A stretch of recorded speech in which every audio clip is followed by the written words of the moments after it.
கார்த்திகை முதல் நாளான இன்று ஐயப்பனுக்கு மாலை அணிந்து பக்தர்கள் விரதத்தை தொடங்கியுள்ள நிலையில் சபரிமலை கோவிலில் கூட்டம் அலைமோதுகிறது. முதலில் அந்த காட்சிகளை பார்க்கலாம்.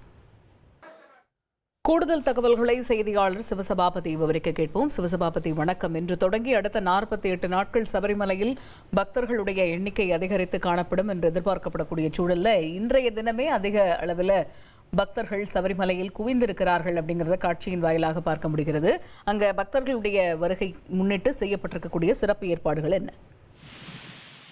கார்த்திகை முதல் நாளான இன்று பாத்தீங்கன்னா சபரிமலையில ஐயப்பனுடைய சன்னதியினுடைய நடை திறக்கப்பட்டது. அதாவது மண்டல காலத்தினுடைய முதல் நாள் அப்படின்னு சொல்லலாம். அதிகாலை 3 மணி திறக்கப்பட்ட நடையானது பக்தர்களுடைய கூட்டத்துல சபரிமலையை திக்கு திணறாடி வருகிறதுன்னு சொல்லலாம். அதிகாலையிலிருந்து பாத்தீங்கன்னா பக்தர்கள் மிக அதிக அளவுல ஐயப்பனை தரிசனம் செஞ்சுக்கிட்டு இருக்காங்க.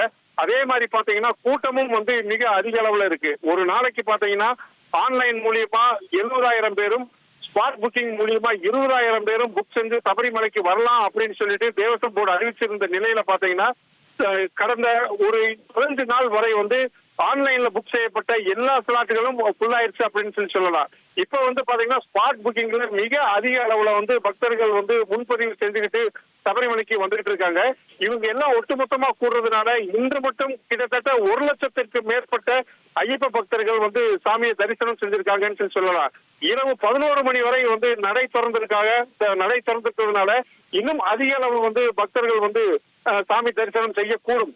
வரும் காலங்கள்ல இதை தாண்டி மிக அதிக அளவுல பக்தர்கள் வர்றதுனால அவங்க எவ்வித சிரமமின்றி ஐயப்பனை தரிசனத்துக்கு உண்ட எல்லா விஷயமே கேரள அரசும் தேவஸ்வம் போர்டும் செஞ்சு கொடுக்கணும் அப்படிங்கிறது ஐயப்ப பக்தர்களுடைய கோரிக்கையாவே இருக்கு. கடந்த காலங்கள்ல, அதாவது சென்ற வருடம் பாத்தீங்கன்னா அதிக அளவுல பக்தர்கள் வந்ததுனால பல இடையூறுகள் ஏற்பட்டு பக்தர்கள் பலர் துன்பத்துக்கு உள்ளாயினர். இது பெரும் சர்ச்சையாவே மாறிச்சு. இது மட்டும் இல்லாம லட்சக்கணக்கான பக்தர்கள் சபரிமலைக்கு வர்றப்போ அவங்களுக்கு தேவையான கழிவறைகள், குளியலறை மற்றும் சுகாதாரம், உணவு இதெல்லாம் எப்படி செஞ்சு கொடுக்க போறீங்க, இது பக்தர்களுக்கு சரியான முறையில செஞ்சு கொடுக்கணும் அப்படின்னு சொல்லிட்டு கேரள உயர் நீதிமன்றமும் இதை வலியுறுத்தி இருக்கிறதுனால இந்த வருடம் பக்தர்களுக்கு சாமி தரிசனம் செய்ய கூடுதல் கவனம் செலுத்துவாங்க அப்படின்ட்டு தேவஸ்வம் போர்டும் கேரள அரசாங்கமும் செலுத்துவாங்க அப்படின்னு சொல்லிட்டு எதிர்பார்க்கப்படுகிறது.